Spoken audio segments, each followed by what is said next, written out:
Banks struggle to sell collateral to recover unpaid loans. Author, Hung Le, published date, August 20, 2020, 9:33 a.m. GMT+7.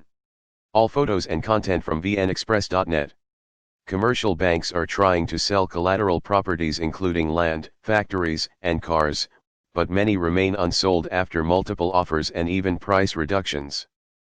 BIDV, Vietnam's largest state-owned lender by assets, announced in April the auction of land use rights and assets attached to the unfinished Kenton Node apartment project in Ho Chi Minh City, worth a total of VND 7.84 trillion, $336 million.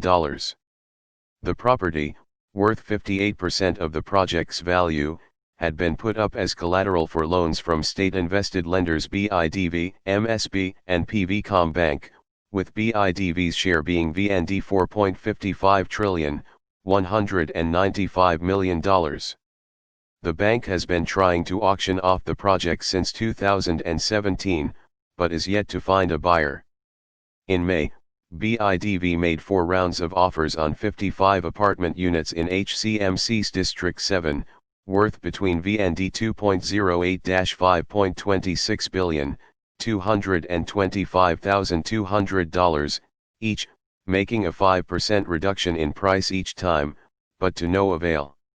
Last month, the lender offered, for the 30th time, to sell land, factories, machinery related to a textiles enterprise in northern Nam Dinh province for VND 86 billion, $3.43 million. It had made continuous reductions in the asking price for the assets, which was double the current amount when BIDV made its first offer in early 2019.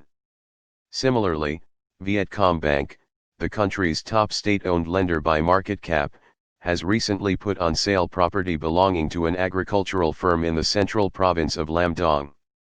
The sale, made for the second time now, includes land, factories and machinery of the debtor worth VND $8,346,000. Its branches across the country are also offering to sell 2 cotton production facilities of Vinh Phuc Textile JSC worth VND 2.8 billion, as well as a 52-ton ship, machinery and equipment of the bankrupt Saigon Offshore Fabrication and Engineering Limited, worth VND 20 billion, for the second time. Many other banks are also trying to sell assets pledged as collateral, going as low as passenger cars, with private mid-sized lenders such as TP Bank, SEA Bank, Vibe, and Techcom Bank having announced the sale or auction of 5-seater cars to recover debt. According to economist Nguyen Tri Hua, the main reason for the failure to sell off high-value assets to recover bad debt is that banks are setting high prices. With the COVID-19 pandemic adversely affecting business this year, banks will find it even more difficult to sell off land, factories, or cars when businesses are trying to minimize investments and expenses amid the economic slowdown. And because the banks will reduce prices if they cannot sell the property, people decide to wait for the prices to fall further, he added. Banking and finance expert Ken Van Luke added that with COVID-19 slowing down the real estate market, the limited number of buyers with enough capital as well as desire to buy such assets has made things even more difficult for banks. Banks are also constrained by regulations that only allow them to reduce at most 10% of an asset's asking price each time they make a new offer, and the government should abolish this rule, Luke said, adding that this would help avoiding wastage of thousands of billions of VND while the properties remain dormant. Several experts have also said that National Assembly needs to quickly resolve legal problems related to taxation and real estate conveyance so as to facilitate transfer of mortgaged property.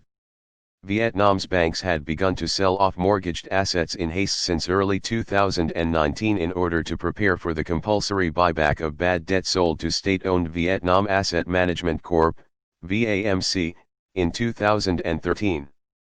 VAMC, run by the central bank, has bought a total of VND 282 trillion, $12.2 billion, worth of bad debt to rescue 42 banks from either bankruptcy or net losses back in 2013, as 5-year bonds.